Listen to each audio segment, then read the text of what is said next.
Hey YouTube, what's up? Ember1205 here for Hakamura channel. Quick video today. It's related to a video that I have already put out there that you hopefully have already seen. The one I'm referring to, linked below, is about leaving your hood partially open, or maybe only partially closing it, depending on how you want to look at it, while you have a battery tender connected. Today, I am going to show you how I connect the battery tender to my car. So let's get to it. Okay, super simple way to connect a battery tender and give yourself a lot of flexibility. And there's a lot of different ways to do this.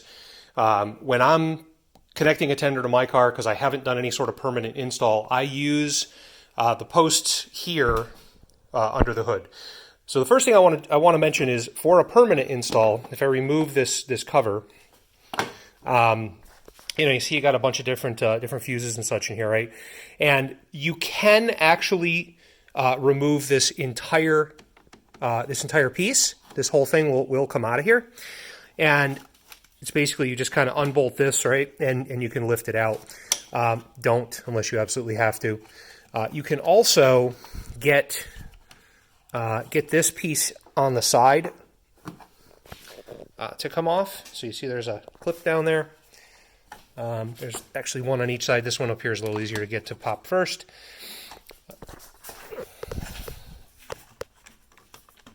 There we go.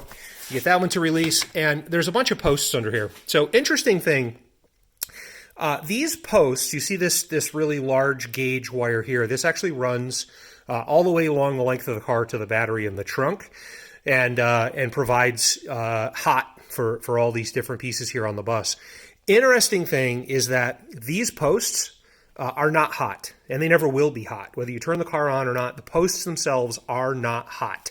However, these metal plates are hot. So post 4, for example, is a common one that a lot of folks use for certain constant power hardwire installs. So if you want constant 12-volt accessibility, you can use post number 4 and put, I believe it's an M3 nut on it to hold it down. The post does not conduct. The metal plate does. So just pointing that out in case you're probing around with a multimeter or something like that, and you're looking for constant hot. Don't test the posts.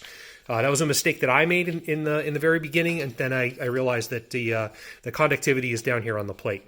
So at any rate, that's really just there if you want to do a permanent install, which is not what I'm going for.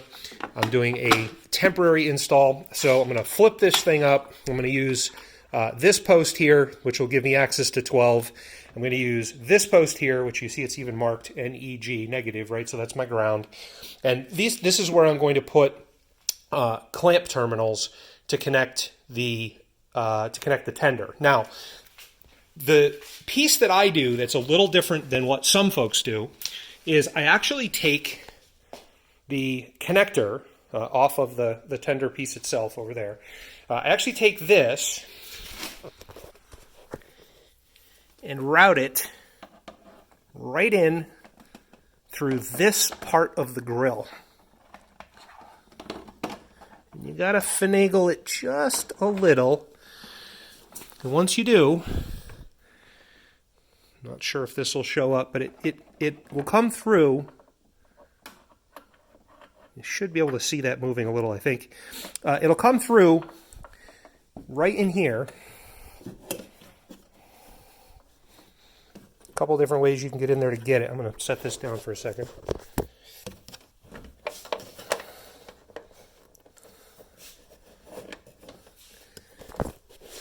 Okay, and then once it's fished up and through, now you've got what you need here to be able to connect this up. I am going to, again, set this down because I got to hold on to this while I grab the other piece here, which is the clamp terminals.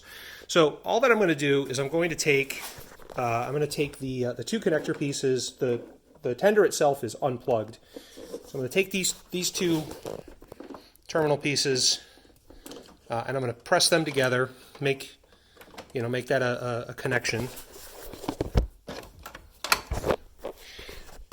And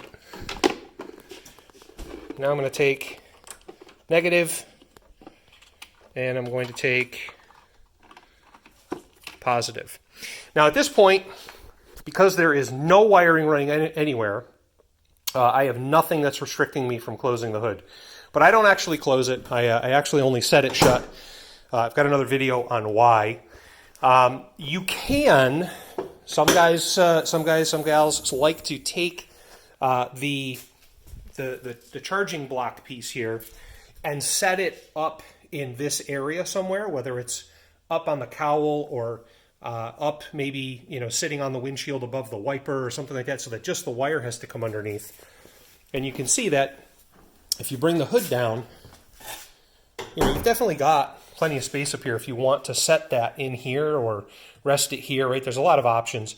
I don't like to do that only because if for any reason I'm doing things out of order and I open the hood without moving this thing first, I could end up actually causing some sort of damage to the back edge of the hood with the paint or something like that. So I just do it this way. It only takes a minute. Route it through. I can completely close the hood if I want, but I don't. Again, see my other video for that. And then it's just a matter of, plug it in, and it senses, it goes right into charge mode, and off I go. So that's pretty much it. So if you're looking for a simple way to do a temporary connection for a battery tender / charger, there you have it. That's how I do it. All right, there you have it. Real simple. Apologize for a little bit of clunkiness with the camera work. I was trying to work with the camera in one hand and use my other hand to actually, route cables and connect things. And some of that stuff is a two-handed job. So I should have been better prepared. But you know what? Keep your eye out for a future video where I'm actually going to discuss the different cameras. I guess it's plural, yeah. Different cameras that I have used over time and am currently using to put these videos together, as well as some of the extra tools and such that I have at my disposal. And hopefully I'll be a little bit more reliable in using those tools in the future so that we don't run into that sort of stuff. So at any rate, thanks for watching today. Please be sure to like, comment, subscribe, hit the notification bell, and I don't know, 14 other things I guess you have to do. But I appreciate your time, and I look forward to you coming back to see me again in the future. Until then, Ember 1205, out.